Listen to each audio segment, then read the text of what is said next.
السلام علیکم ورحمۃ اللہ۔ عادتیں نسلوں کا پتہ دیتی ہیں۔ ایک بادشاہ کے دربار میں ایک اجنبی نوکری کی طلب کے لیے حاضر ہوا۔ قابلیت پوچھی، کہا سپاہی ہوں۔ عربی میں افہام تفہیم سے مسائل حل کرنے والے کو کہتے ہیں۔ بادشاہ کے پاس سیاست دانوں کی کمی تھی۔ اسے خاص گھوڑوں کے استبل کا انچارے بنا لیا جو حال ہی میں فوت ہو چکا تھا۔ چند دن بعد بادشاہ نے اس سے اپنے سب سے زیادہ مہنگے عزیز گھوڑے کے متعلق دریافت کیا۔ اس نے کہا نسلی نہیں ہے۔ بادشاہ کو تعجب ہوا۔ اس نے جنگل سے سائس کو بلا کر دریافت کیا۔ اس نے بتایا گھوڑا نسلی ہے، لیکن اس کی پیدائش پر اس کی ماں مر گئی تھی۔ یہ ایک گائے کا دودھ پی کر اس کے ساتھ پلا ہے۔ مصنوع کو بلایا گیا۔ تم کو کیسے پتہ چلا ہے کہ یہ اصیل نہیں ہے؟ اس نے کہا جب یہ گھاس کھاتا ہے تو گائے کی طرح سر نیچے کر کے، جبکہ نسلی گھوڑے گھاس منہ میں لے کر سر اٹھا لیتے ہیں۔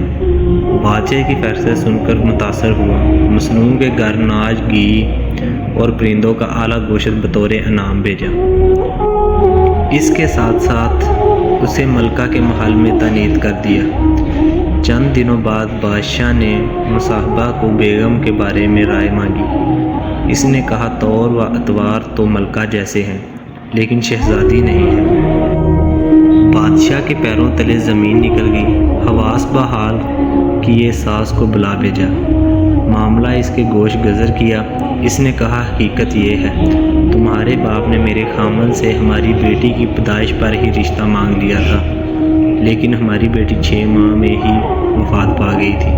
چنانچہ ہم نے تمہاری بادشاہت سے قریبی تعلقات قائم کرنے کے لیے کسی کی بچی کو اپنی بیٹی بنا لیا۔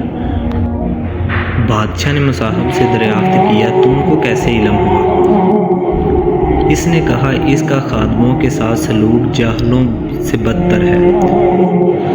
بادشاہ اس کی فیصلے سے خاصا متاثر ہوا۔ بہت سا اناج، بھیڑ بکریاں بطور انعام دی، ساتھ ہی اسے اپنے دربار میں متعین کر دیا۔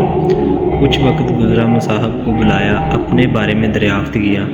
مصاحب نے کہا جان کی امان بادشاہ۔